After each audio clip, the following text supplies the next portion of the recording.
Okay, so I've got my waveform up on the screen here, and what I'm going to show you now is this magic pulse width trigger. So pulse width lets you trigger on a pulse that's a certain width, as the name suggests. So I could detect that there's multiple pulse widths here. What I was showing previously is, for example, I could say, hey, what is the pulse width you've got? 100 microseconds, but there's a minimum. Eventually it's going to see some shorter pulses. Zoom out a bit here, because there's actually two pulses in here. There's 100 microseconds, and occasionally there's a 1 microsecond pulse. So it's just luck when it sends them. It's randomly sending a short pulse. But what I want to do instead is I want to use the trigger, right, to actually trigger only on that pulse width. Right now it's always triggering on a rising edge. On this scope, it's really easy. Press pulse width.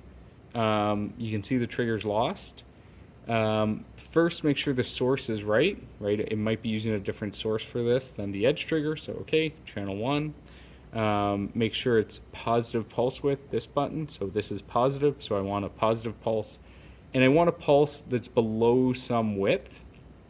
So I know the regular pulse width is 100 microseconds, so I'm going to crank this up to, like something higher, like 4 microseconds. There we go. Okay, so now it should be triggering, but what's happening, it's not. And what's happening here is it's in auto trigger mode still. So the one final important point is this trigger button. You hit the mode coupling button up here. We have to go into normal mode. The reason being in auto mode, it's timing out. It's not seeing a trigger quick enough. And so it's just automatically triggering. So auto mode always is automatically triggering if it doesn't see a trigger.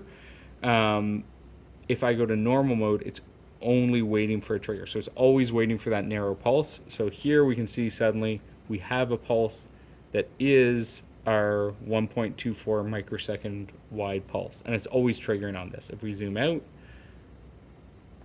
we can see our other wider pulses nearby. So that lets you trigger the oscilloscope on the narrow pulse, and then we could turn on another channel if we had something else we're measuring relative to that.